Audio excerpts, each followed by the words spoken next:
호재가 아닐까라고 생각을 합니다.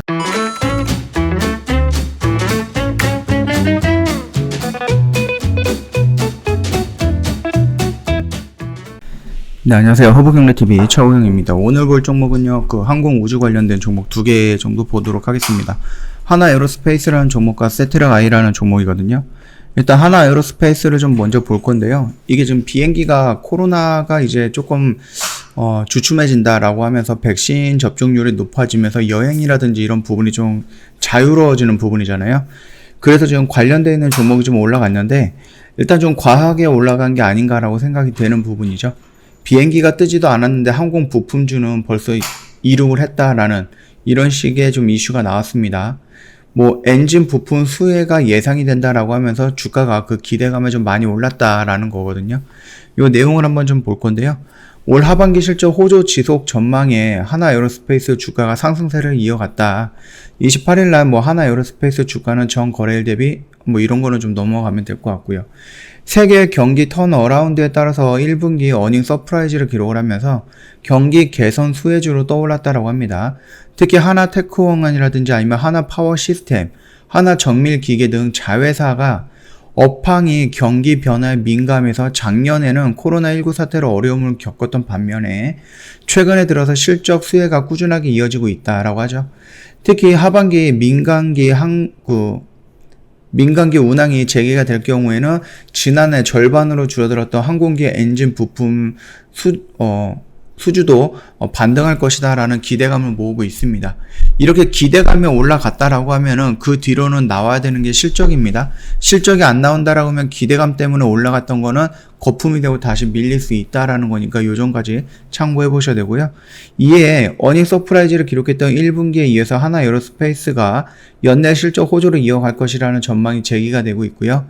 2분기 하나에어로스페이스의 매출과 영업이익은 전 분기 대비 각각 15%, 20% 정도 증가한 매출액은 1조 3,883억 정도, 그 다음에 영업이익은 791억 정도를 기록할 전망이다라고 나와 있죠. 최근 증권가에서도 하나에어로스페이스의 목표 주가를 연이어 상향을 하고 있습니다. 5월 이후에 하나에어로스페이스에 대한 리포트가 추가 발간된 게 8개 증권사 중에서 목표가를 상향한 곳이 5군데나 되는 부분이고요.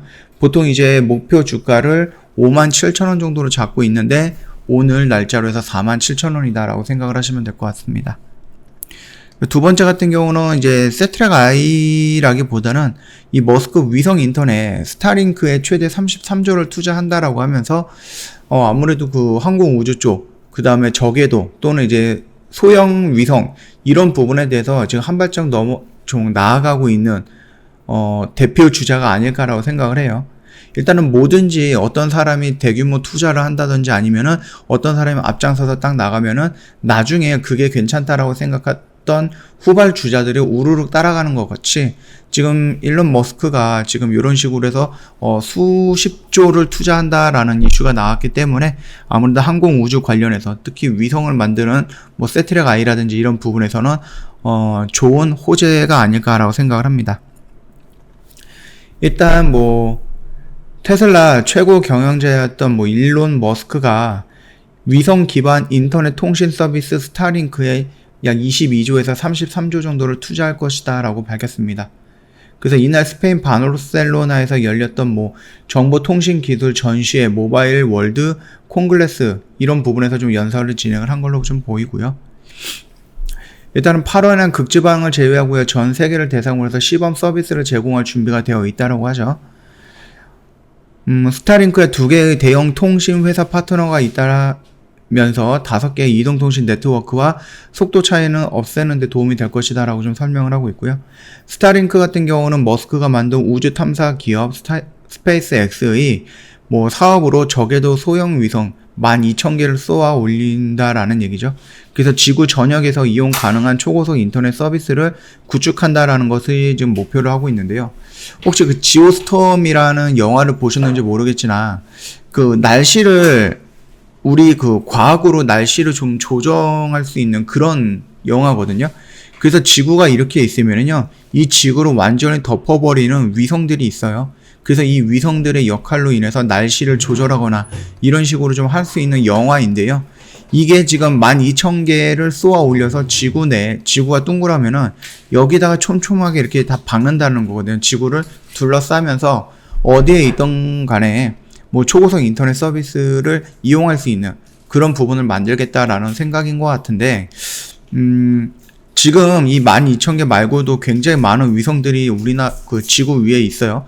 지구에서 이렇게 있고, 우주 쓰레기들도 좀 많이 지나가고 있는데, 과연 이 12,000개나 되는 이 위성을 지구로 삥 둘른다라고 했을 때, 그게 될까 싶기도 합니다. 일단은 뭐 이렇게 좀 기대를 하고 있는 거니까 참고하시면 되겠고요. 스페이스X는 지난달에 스타링크의 첫 번째 궤도 위성망 구축 작업을 마무리했다라고 합니다. 셀로 불리는 5개의 궤도 위성망이 2027년 3월까지 단계적으로 구축하겠다라는 구상이죠. 앞서 그린 쇼웨트, 그 다음에 그 스페이스X 사장이 지난 22일 메큐리 그룹 온라인 기술 포럼에서 1,800개의 스타링크용 위성을 성공적으로 배치했다면서 기술적으로는 오늘 9월께 글로벌 서비스를 제공할 수 있다라고 좀 말한 바가 있습니다. 그러니까 먼 미래는 아니다라는 거겠죠. 전문가들은 스타링크의 비즈니스 모델과 관련해서 투자금 회수하기 위해서 월 $99 정도의 서비스를 비용을 내는 가입자가 수백만 명은 필요하다라는 분석도 내놓고 있는데, 수십억 명이 살고 있는 이 지구에 수백만 명 정도는 이 정도 서비스는 내지 않을까라고 생각을 합니다. 우리가 파산하지 않고 성공한다면 좋은 일이 될 것이고, 거기서부터 우리가 나아갈 수 있다. 그런 식으로 좀 언급이 되어 있네요. 하나 에어로스페이스 같은 경우는요, 현재 자리는 조금 높은 자리고 좀 변동성이 있는 자리이기 때문에 굳이 들어갈 필요는 없다라고 언급을 해드렸고요. 얘가 눌린다라고 하면은 좀 공격적인 라인, 좀 보수적인 라인 나눠갖고, 여기서 좀 순차적으로 들어간다라고 하면 나중에 이런 식으로 돌려나가는 부분에서 충분하게 수익을 낼 수 있을 것이다 라고 좀 말씀을 드리겠고, 세트레가이 같은 경우도 지금 자리는 나쁜 자리는 아니다라고 말씀을 드렸습니다. 이미 가격적인 조정을 받고 지금 기간 조정에 빠져 있는 부분이고요. 요 언저리에서 이 박스권 안에서 내가 순차적으로 매수해 나간다라고 하면은 여기서 이런 식으로 다이렉트로 밀리는 것보다는 한 번 정도 치는 모습이 나오지 않을까, 그렇게 좀 생각을 하고 있고요. 현재 항공 우주라든지 아니면은 항공 부품이라든지 이런 부분에 대해서, 또는 인공위성에서 촬영을 했던 그 영상에 대해서 분석을 하거나 아니면 그 영상을 좀 선명하게 하는 이런 자회사들의 역할이 계속해서 증가하고 있기 때문에 세트레가이는 여기서부터 추가적으로 밀리기보다는 좀 돌아 나가면서 정고점 영역을 돌파하려고 하는 움직임이 나오지 않을까, 좀 그렇게 좀 생각을 하니까 참고해 주시면 될 것 같아요. 저 허브경제TV 홈페이지에 오시면요, 카톡 친구 추가하는 방법이 이렇게 사진으로 정확하게 나와 있거든요. 좀 보시면은요, 카카오톡 상단 메뉴에 친구 추가 아이콘이 있으니까 클릭 한번 해주시고요. 그리고 밑에 아이디로 추가 버튼 한번 눌러주시면 됩니다. 그리고 HBTV1004 입력을 하시면 되겠고, 옆으로 보면은 이거 허브경제TV 로고와 함께 친구 추가 버튼이 나오잖아요. 이거 한번 클릭을 하시고요, 저희한테 인사말 남겨주시면 상담 진행이 될 거니까 요대로만 좀 진행을 해주시면 될 것 같아요. 그냥 친구 추가 버튼만 딱 클릭을 한다라고 해서 끝나는 거는 아니고요. 저희한테 먼저 인사말이라든지 아니면 상담받고 싶은 내용이 있으면은 그거 한번 올려주셔야지 저희가 확인 후에 바로 진행이 가능하니까 참고하시면 되겠고요. 고객센터 1644-1873도 열려 있으니까 원하시는 채널로 저희한테 언제든지 연락을 주시면 될 것 같습니다. 자, 오늘 영상은 여기서 좀 마감하도록 하겠습니다. 영상 도움이 됐다 그러면 구독과 좋아요 한번 부탁드리겠습니다.